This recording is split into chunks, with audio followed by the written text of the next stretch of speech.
Jó 42, Jó tá antes de Salmos, abre aí mais ou menos a tua Bíblia no meio, aí você abre em Salmos, só voltar um livro, é Jó. Antes do capítulo 1 de Salmos está o capítulo 42 de Jó, que é o último capítulo do livro, para a glória do nosso Deus. Meus irmãos, estarei lendo para ganharmos tempo, que as horas já se faz tarde.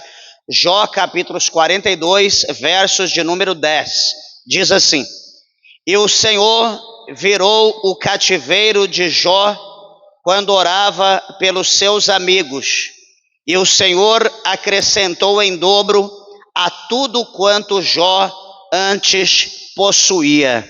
Amém? Vamos orar a Deus. Levante a sua Bíblia ao céu, peça para que o Senhor Deus fale conosco.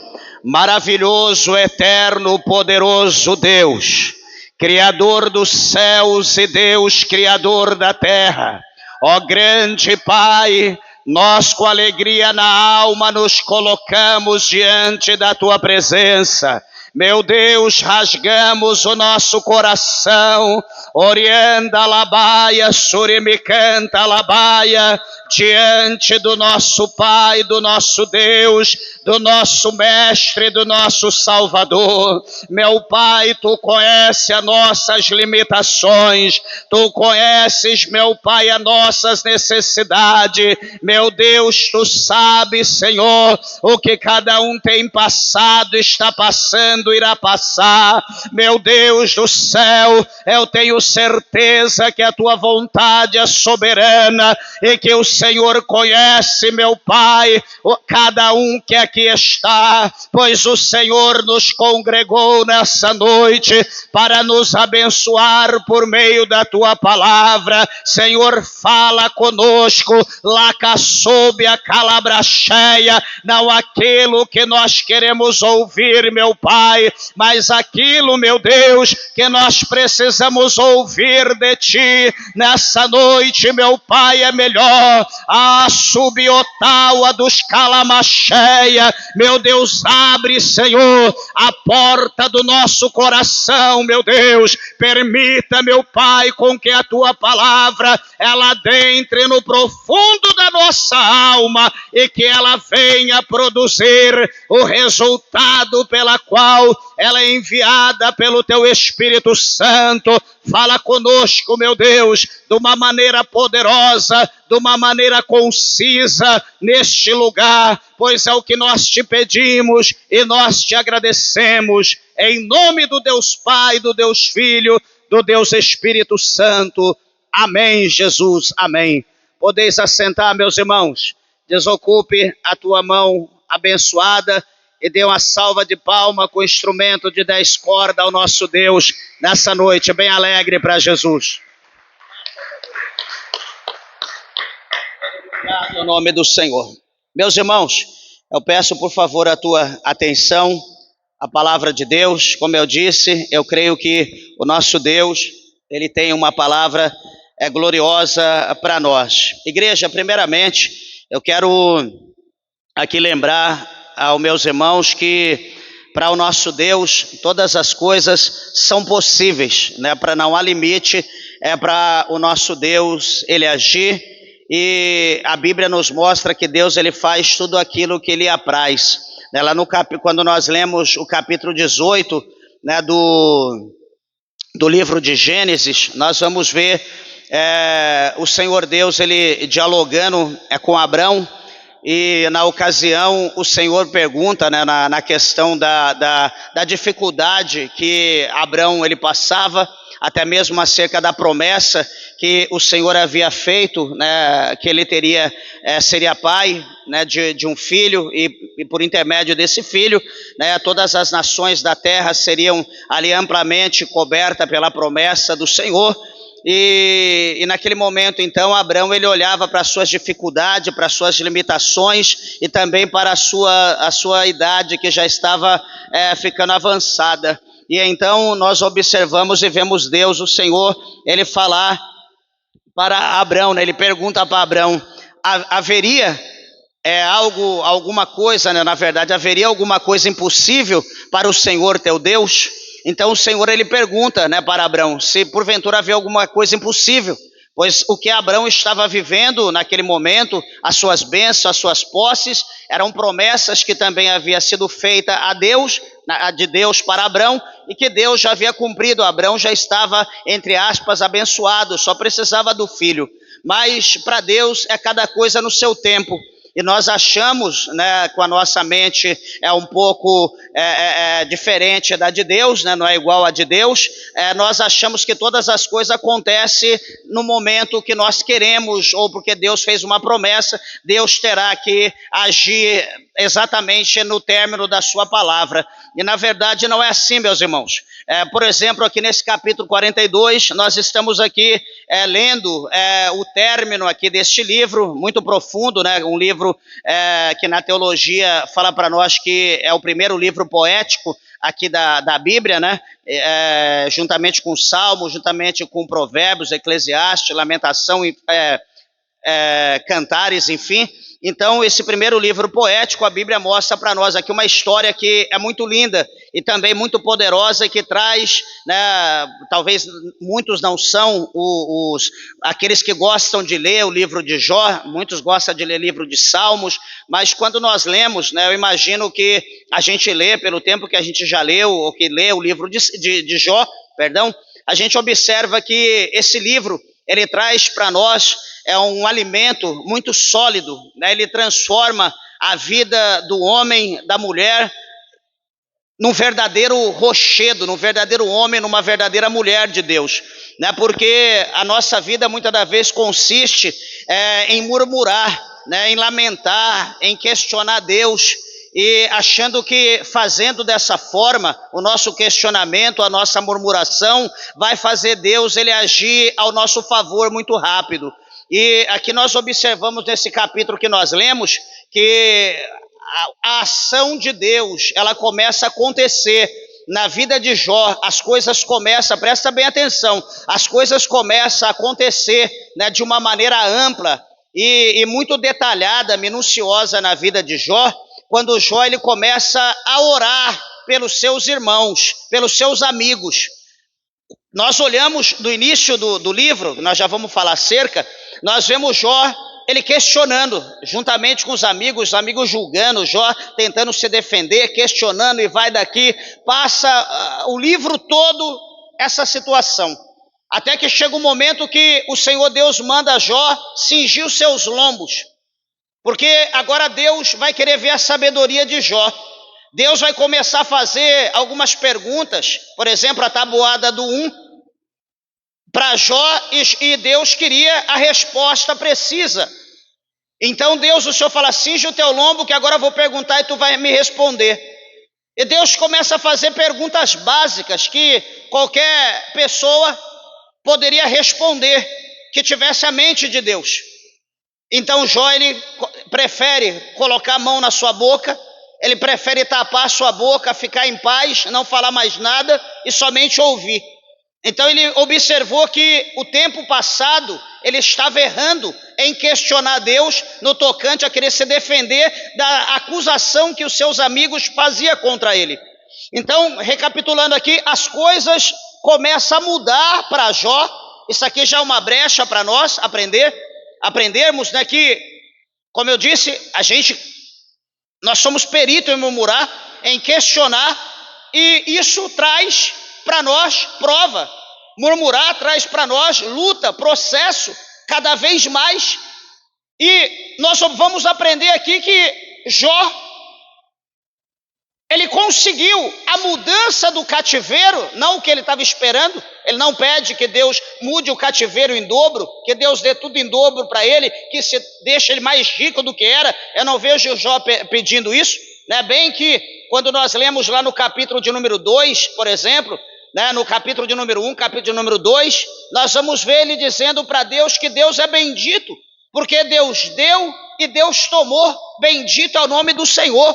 Né? Ele tem o conhecimento e ele também expressa isso, ele deixa relatado, né, que o homem ele vem para esse mundo nu. E ele diz uma coisa categórica, que é certo que o homem ele vai voltar desse mundo da maneira que ele veio, ele vai voltar nu.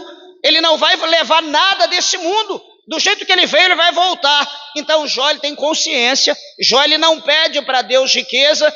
Supostamente, imagino, que ele é surpreendido por Deus quando o Senhor começa a mudar o seu cativeiro e dá para ele tudo em dobro.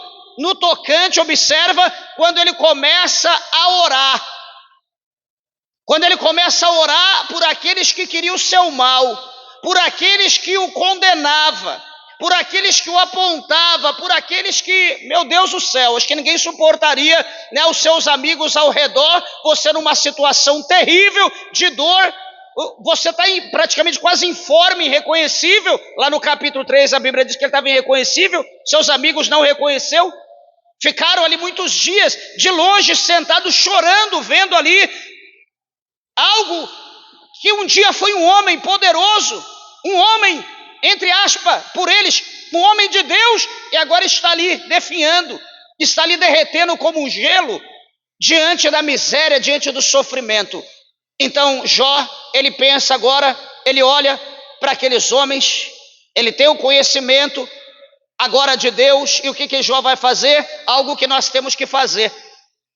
Algo que o Senhor Jesus fala para nós nos evangelhos, presta bem atenção, que a gente amar aquele que nos ama é fácil. Assim também os pecadores amam aqueles que os amam. Então a Bíblia nos ensina, por intermédio do evangelho e aqui também por intermédio de Jó, que o nosso coração precisa ser quebrado e ser voltado não só por aqueles que me amam. Peraí, o varão, ele me ama, puxa vida, que benção, é meu irmão, ele doa sangue para mim, ele faz o que eu preciso, então eu vou amá-lo porque ele faz isso para mim. Peraí, e o outro lá que me deu uma pedrada, e o outro que me quis mal, e o outro que me ofendeu, e o outro que me processou, eu vou mandar ele para o inferno porque ele pisou no meu pé. Então a gente precisa analisar essas duas situações, porque é o mesmo valor que o varão tem, o outro também tem. Nós estamos falando de alma.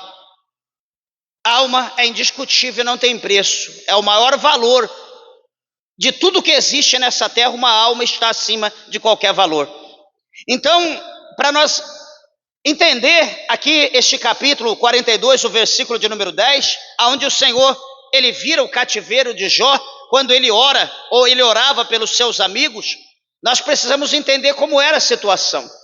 Quando nós lemos o capítulo de número 1, supostamente alguém já esquadrinhou isso aqui, já leu, né, já esmiuçou esse livro de Jó, mas faz bem a gente entender que a Bíblia diz que Jó, ele é um homem, não qualquer homem, ele não é um homem qualquer. A Bíblia vai dizer no capítulo 1 que Jó, ele é um homem íntegro, ele é um homem reto, ele é um homem temente a Deus, é um homem que se desvia do mal. Então, nos dias de Jó, Jó era um homem diferente dos demais. No capítulo 1, no verso 1, né, mostra dessa forma. Então, Jó, ele era um homem temente, obediente a Deus, um homem reto, um homem que se desvia do mal, um homem que procurava dar ouvido à voz de Deus e fazer tudo aquilo que Deus queria. E o que vai acontecer? A Bíblia vai mostrar para nós, no próximo versículo 2, que Jó, ele tem alguns filhos. Ele tem 10 no total, 7 homens e 3 mulheres. Aí no verso de número 3, Deus vai mostrar para nós a glória que consistia o poder de Jó, que era a riqueza dos seus bens, dos seus animais, do seu gado, do seu povo, né, que trabalhava para ele. Era um homem muito poderoso, diz a palavra de Deus, era o maior homem do Oriente naquela época. Lembrando que o livro de Jó, ele foi o primeiro livro a ser escrito na história da Bíblia. Primeiro que Gênesis, então foi o livro de Jó o primeiro. Então na época dele, Jó, ele foi o homem mais rico, mais poderoso da face da terra. Na sua época, nos seus dias, todo mundo conhecia Jó.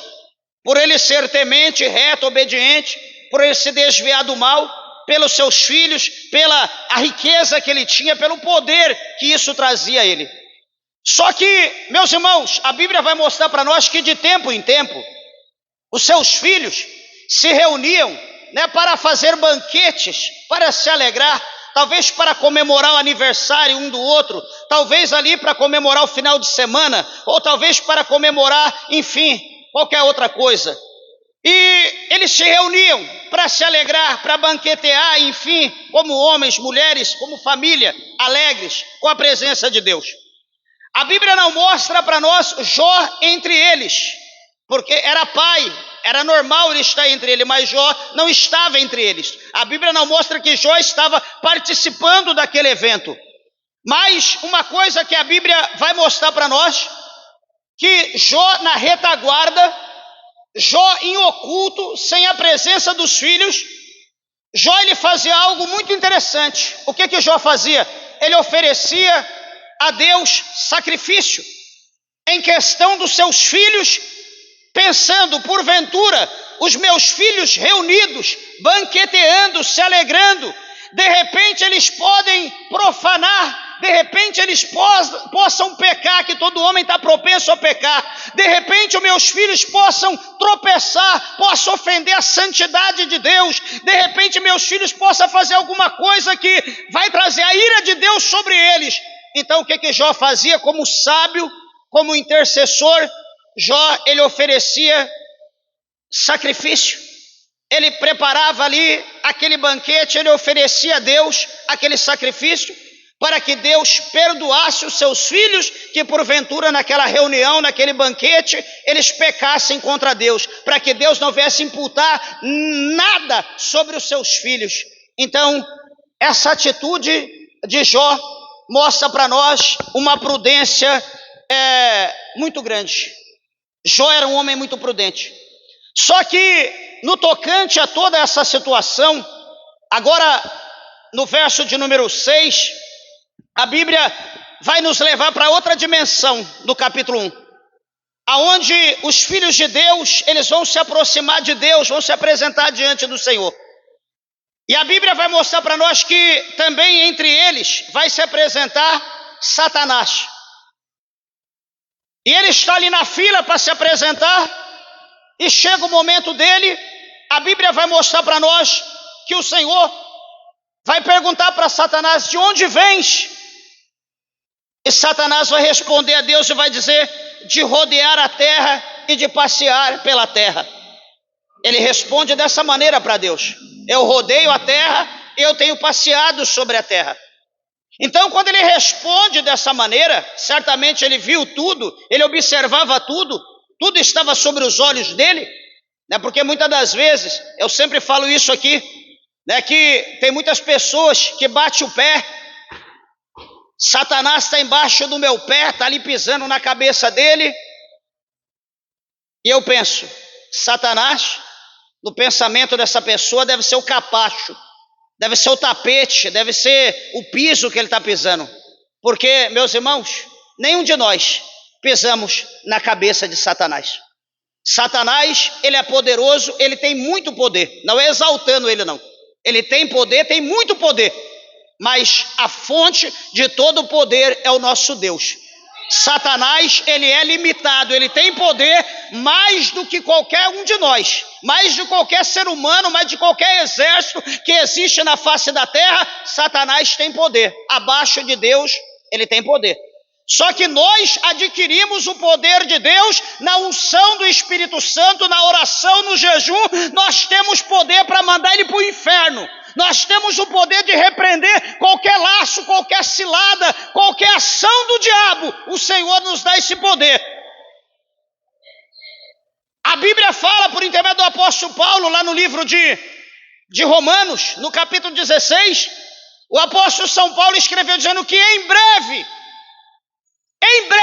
não é agora, está chegando o tempo, o Deus de paz, o Deus Shalom, ele vai esmagar Satanás embaixo dos nossos pés. Em breve, não é ainda agora, não é esse momento, mas em breve, num curto tempo que está por vir, que estamos contando cada segundo que passa para esse retorno do advento, para que tudo venha acontecer. Então, quando Satanás ele diz de rodear a terra, de passear por ela, o Senhor vai pegar a brecha e vai dizer no verso de número 8, olha, tu tens observado o meu servo Jó? O Senhor faz uma pergunta para Satanás. Tu tem visto, tu tem olhado, tu tem observado o meu servo Jó? Presta atenção, meus irmãos. E o Senhor vai continuar. Porque ninguém há na terra semelhante a ele. Homem íntegro, homem reto, temente a Deus e que se desvia do mal. Olha, Deus, o Todo-Poderoso, ele dando testemunho de Jó para Satanás. Você tem visto ele? Na terra não tem ninguém como ele. Deus falando categoricamente. Quando eu leio esse versículo de número 8, vem na minha mente, se fosse para Deus falar alguma coisa de nós,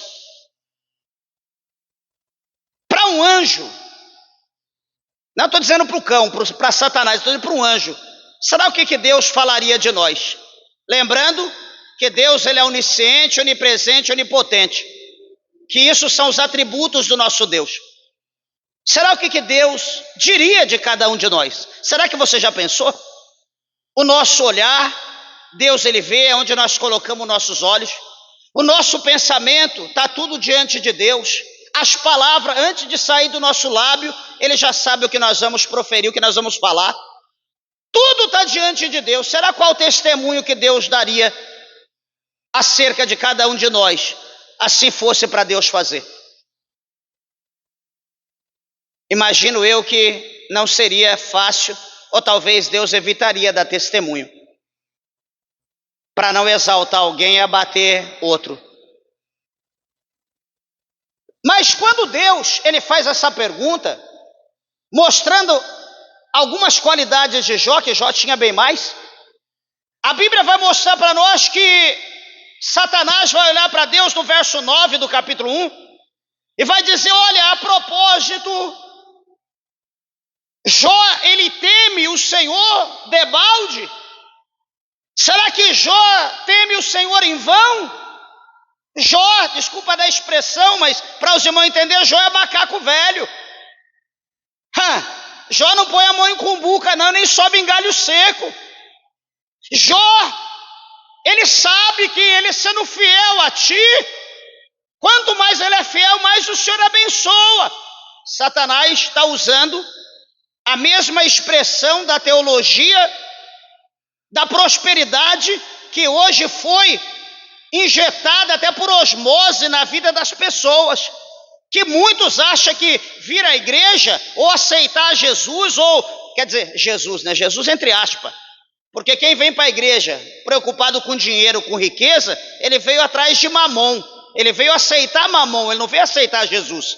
Porque quando nós vemos para a igreja para aceitar Jesus, nós vemos para a igreja buscando um salvador para a nossa alma. Quando a nossa alma está aflita, quando nós não estamos aguentando mais, quando o inferno é certo que não tem jeito para nós, então nós levantamos a nossa mão e nos rendemos a Cristo, porque nós não queremos perecer no inferno, nós queremos viver o resto da nossa vida para Cristo, para nós passarmos a eternidade no céu.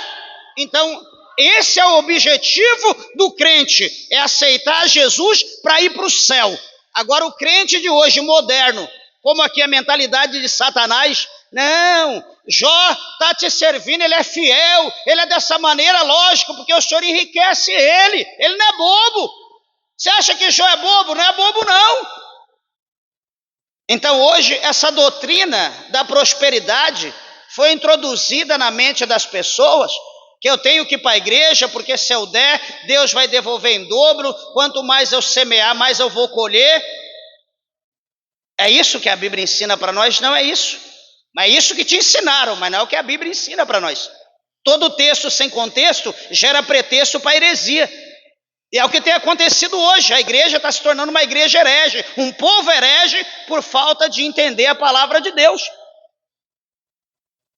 Nós precisamos analisar a Bíblia, precisamos analisar cada palavra. Ah, pastor, não sei, pega um dicionário, coloca lá a palavra, procura lá, vê o significado para você entender. Não seja manipulado pelas pessoas, não seja enganado pelas pessoas.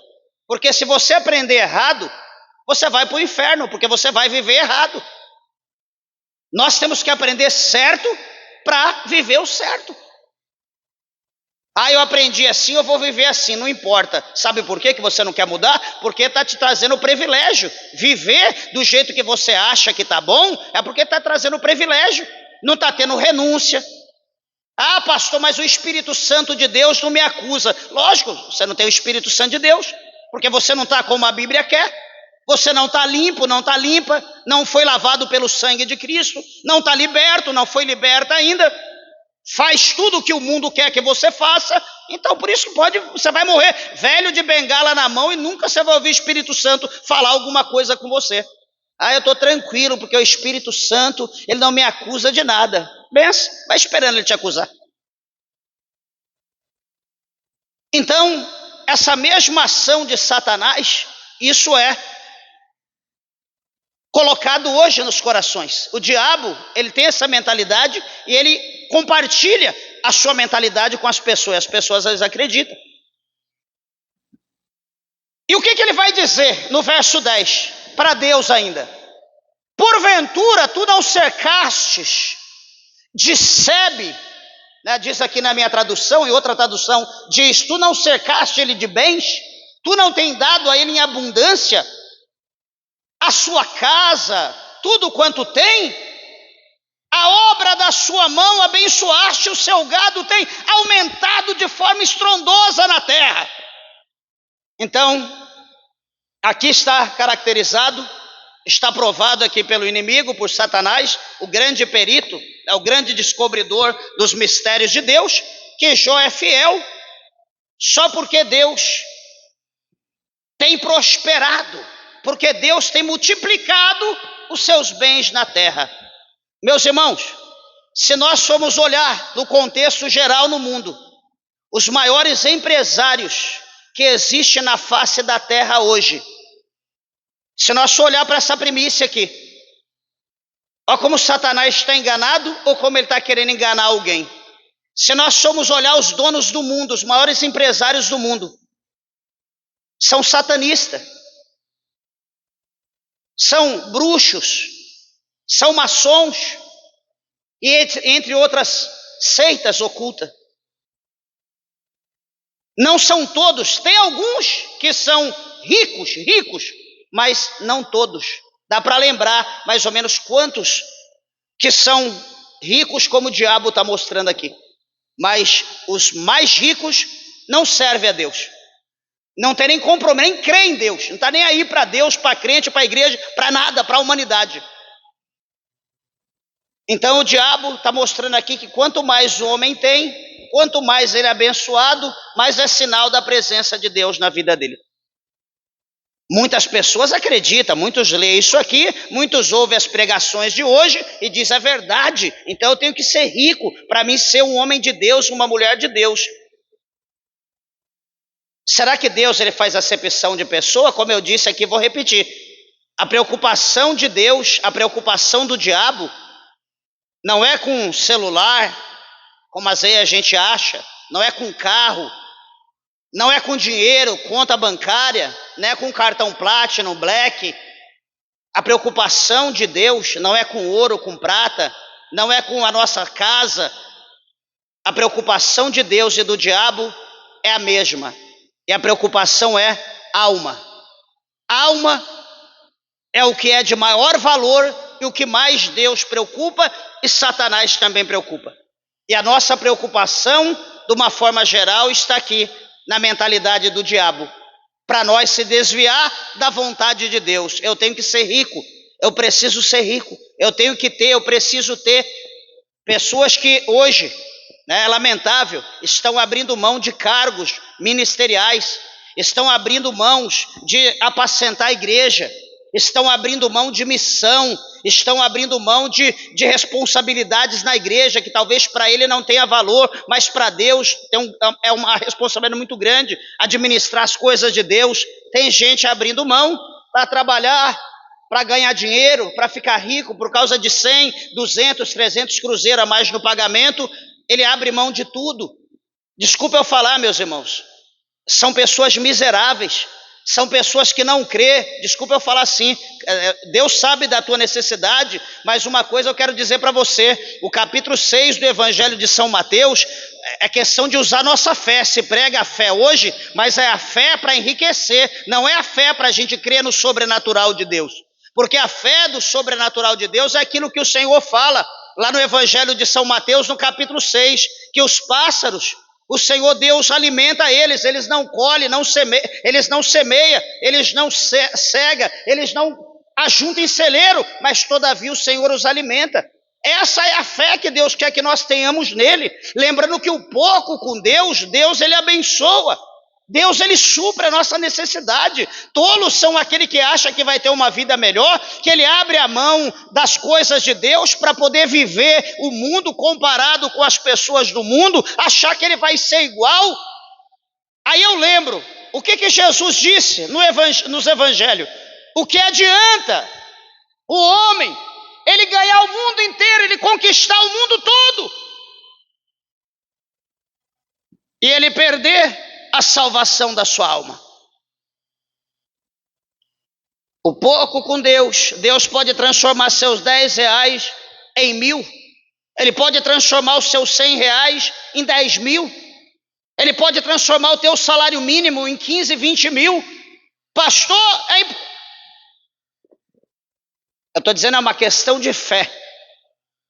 Será que você tem fé para isso? Se você tem fé, você vai viver o sobrenatural e você vai contar aqui. Se você não tem, vai trabalhar de dia, de tarde, de noite, de madrugada e vai ter a mesma vida de miséria como sempre, porque o seu intuito é dinheiro. O seu intuito é dinheiro, não é salvação. Assim que funcionam as coisas, dessa maneira. O apóstolo São Paulo, ele ensinou para nós que a gente tem o que cobrir e o que comer. Tá ótimo. Agora vou lutar para 5, 10, 15 casas, 5, 10 carros, 100 par de sapato, não sei quantos relógios. Mas eu sou um só, para que tudo isso? Meu caixão não tem gaveta, eu não vou levar no além. Essas coisas não existem, não servem. Então nós precisamos entender que nós não podemos ser enganados. Nós temos que orar e pedir para Deus colocar na nossa cabeça o capacete da salvação e nos livrar das más conversações, porque as tais, elas corrompem o bom costume, né? E muitas pessoas estão dando ouvido a esses contos, estão se desviando, deixando, né, das coisas de Deus, estão deixando de buscar o Senhor. É mais fácil eu murmurar, né? É mais fácil eu maldizer do que eu fazer o que Jó fez. Orar pelo meu inimigo, orar por aquele que me ofende, né? Atender o meu inimigo e dar para ele um prato de comida, atender o meu inimigo e dar a ele um copo com água, atender o meu inimigo e dizer: eu te abençoo em nome de Cristo, vai em paz, eu te amo, a tua alma tem valor para Deus. Quem faz isso com o inimigo? Já manda o inimigo logo para o fogo. Se brincar, dá uma pá para ele, abre o buraco e cai dentro. Não é assim que a gente precisa viver, meus irmãos. Nós estamos vivendo de uma forma oposta. A nossa mente está enraizada na terra, os nossos pés estão para cima. Em vez de nós subir, de enraizar para cima, nós estamos enraizando para baixo. E se nós enraizarmos para baixo, nós estamos abrindo caminho para ir para o inferno, com essa mentalidade aqui do inimigo. Veja então que quando o diabo ele fala para Deus acerca dessa situação, que o Senhor tem abençoado a mão de Jó, por isso que Jó, né, é temente a Deus, ele vai ainda instruir a Deus, ele vai dar conselho para Deus, falando: olha, quer saber de uma coisa? Deixa eu te dar uma sugestão. E o Senhor ouvindo, olhando, o sábio, o tolo sábio inimigo, ele diz: olha, estende a tua mão, toca-lhe em tudo quanto tem, e verás, se não blasfema contra ti na tua face. Você está entendendo? Olha o que o diabo fala para Deus: toca, estende a mão, toca-lhe tudo que ele tem, tira, subtrai, e tu vai ver se ele não vai blasfemar, se ele não vai murmurar, se ele não vai falar mal de ti na tua face diante de todo mundo. Tu vai ver o anjinho que é ele, tu vai ver que ele é um capa, tu vai ver que ele é ambicioso, ele é sagaz. Então, Deus está aberto para o diálogo. Deus, ele é soberano, ele tem o controle de tudo. Então ele vai sugerir para Satanás, ou seja, vai permitir, dizendo no verso 12: eis que tudo quanto ele tem está, eu coloco na tua mão.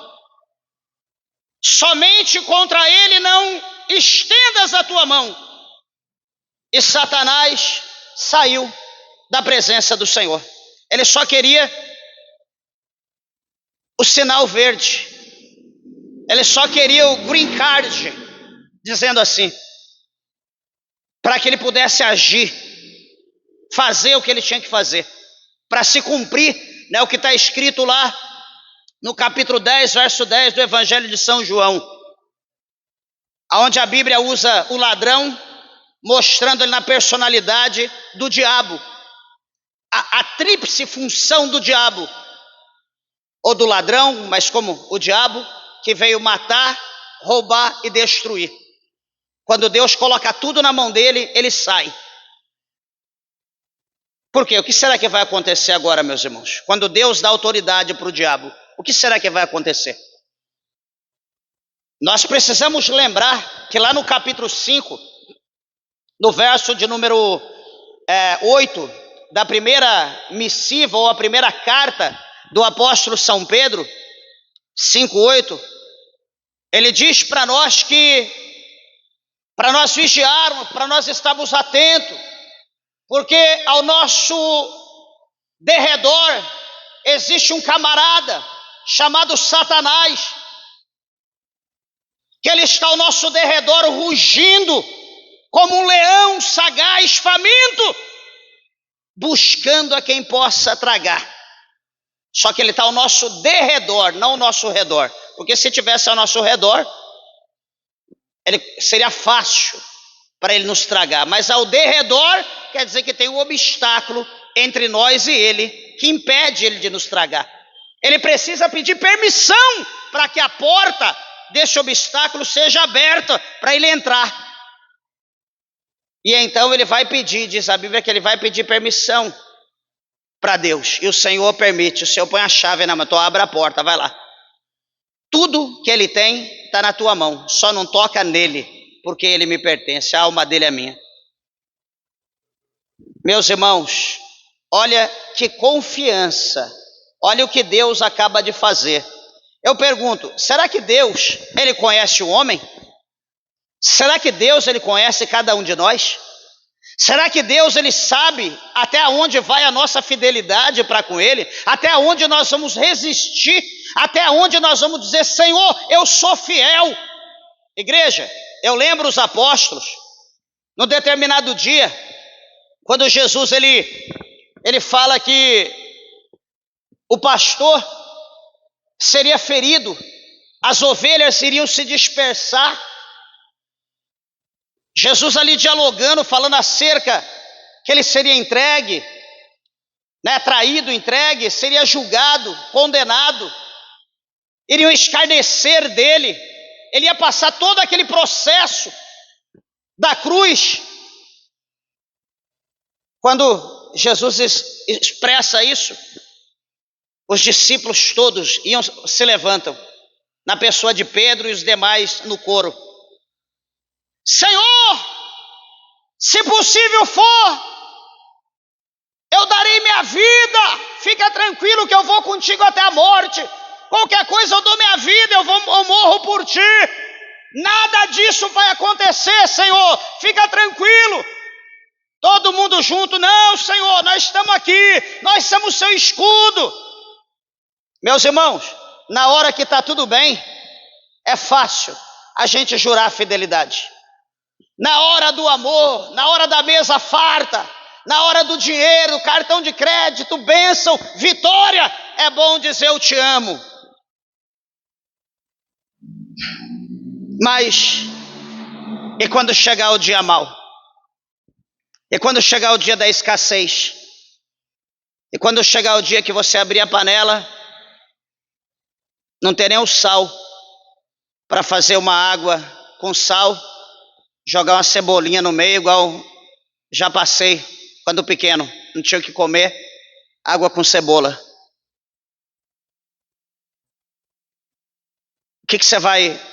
Como que vai estar a tua fé para com Deus? Muitos vão sacar o envelope de dízimo. Deus, eu sou dizimista. Senhor, como o Senhor permite?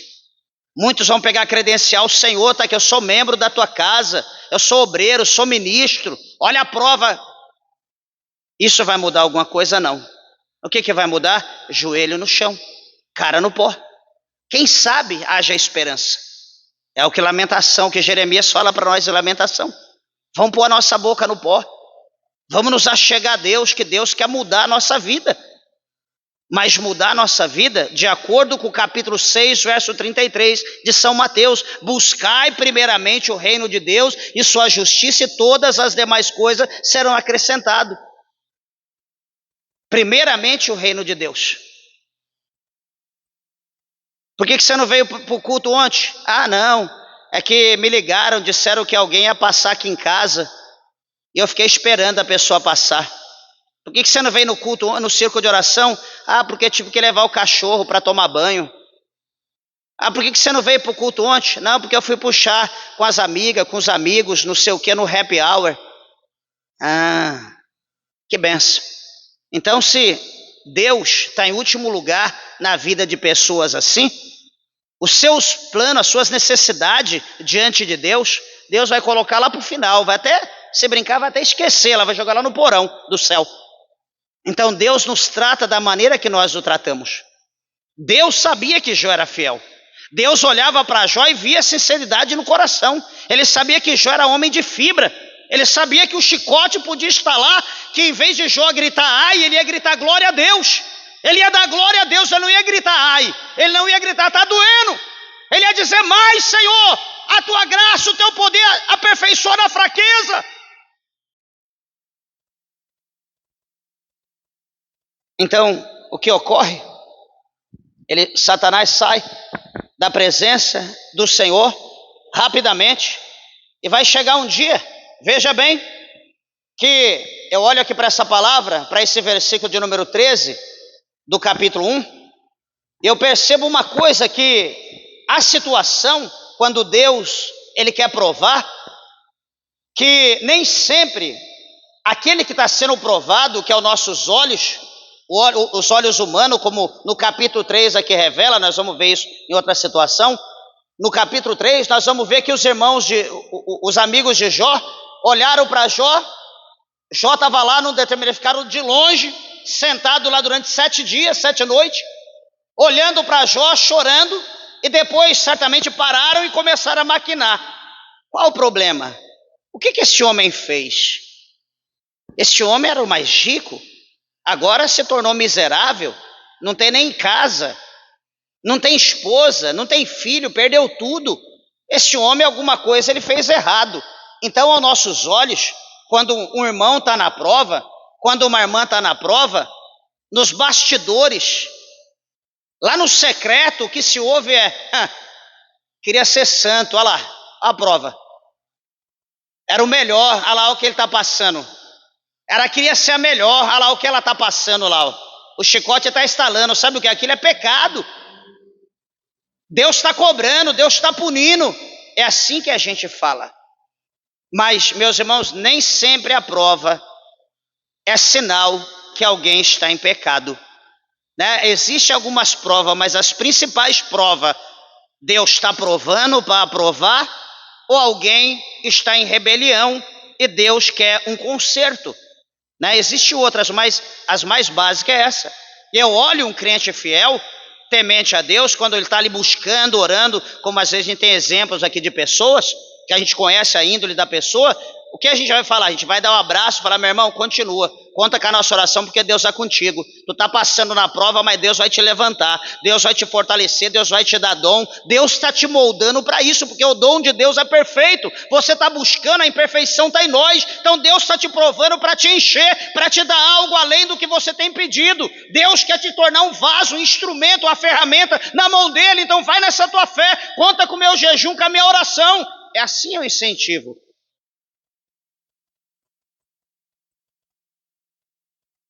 Então agora a Bíblia mostra para nós, como nós lemos no verso de número 5 do capítulo 1, que Jó oferecia o sacrifício. Só que aqui no verso de número 13, os filhos estavam banqueteando. Veja bem, capítulo 1, verso 13. Os filhos estavam comendo como antes faziam. Certamente Jó estava no oculto na casa dele, também fazendo o que ele fazia antes, o mesmo rito, mesmo ritual. Só que quando Deus, como eu disse, ele quer provar, quando Deus permite alguma coisa, a gente pode estar orando, a gente pode estar jejuando que as coisas acontecem. Pode ter certeza disso. Se fosse assim, aqueles crentes que mais ora, aqueles crentes de consagração, círculo de oração, monte, enfim, nunca ficaria doente, nunca passaria pela prova, nunca perderia ninguém da família, nunca iria para um hospital, nunca teria que fazer uma cirurgia. A Bíblia mostra para nós o quê? Que tudo que sucede ao justo sucede também ao ímpio. E aqui agora os irmãos estão todos reunidos, estão todos se alegrando, diz aqui a palavra de Deus na casa do primogênito. Veio um mensageiro a Jó e disse: olha, Jó, os bois lavravam, as jumentas passavam junto a eles, e deram sobre ele os sabeus e os tomaram, e os servos feriram a fio da espada, e só eu escapei para te trazer a notícia, né? Que fala nova, mas a notícia. Só eu escapei em meio a toda a perca. Os servos foram mortos, só eu vim aqui para trazer a notícia. Veja, quando esse está falando, veio outro e disse: fogo de Deus caiu do céu, queimou as ovelhas e os servos os consumiu, e só eu escapei para te trazer a nova. Caiu o raio, deu trovão, o raio fez com que pegasse fogo, queimou tudo, e só eu vim te trazer a nova. Estando esse ainda falando, veio outro, dizendo: ordenando os caldeus 3 tropas, deram sobre os camelos e os tomaram, e o servo feriram ao fio da espada, e só eu escapei para te trazer a nova. A terceira perca. Verso 18, estando ainda este falando, veio outro e disse: estando teus filhos, Jó, tuas filhas, comendo, bebendo vinho em casa de seu irmão primogênito, eis que um grande vento sobreveio da além do deserto e deu nos 4 cantos da casa, que caiu sobre os jovens e morreram, e só eu escapei para te trazer a nova.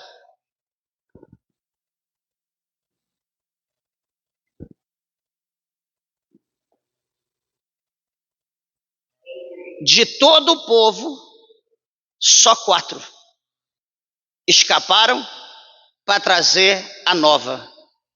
Certamente acho que Jó queria ouvir qualquer coisa menos essa notícia. Tem notícia que não é boa, ainda falar a notícia de nova. Mas foram as 4 percas que Jó teve que afundou a sua vida, que acabou com a sua vida, entre aspas. E muitas das vezes, talvez as pessoas não entendem a profundidade dessa perca.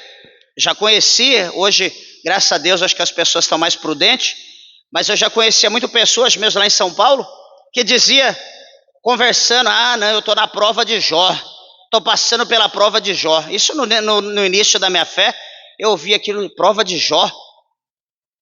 Aí eu comecei a ler o livro de Jó, eu imaginava, falei: mas será que a pessoa perdeu todos os filhos? Será que a pessoa perdeu a sua casa, a casa caiu? E a gente começa a refletir, pensar: será que a pessoa está na sarjeta, está ali embaixo de uma ponte, de um viaduto, de uma passarela? A gente começa a pensar coisas dessa maneira. Por quê? Porque a pessoa fala algo que não sabe o que quer dizer. a prova de Jó. Eu pergunto, qual de nós, no século 21, que passe pela prova de Jó, talvez só uma introdução, e continue firme, fiel a Deus? A gente só ouve rumores de coisa, a gente já sai da igreja, só ouve o rumor, nem aconteceu. A gente já ouve e já sai, não, eu vou sair, vai que o problema é porque eu estou na igreja, então deixa eu ir para o mundo que eu fico livre do processo. Tem gente que é assim, varão, tem gente que tem a mente de Deus.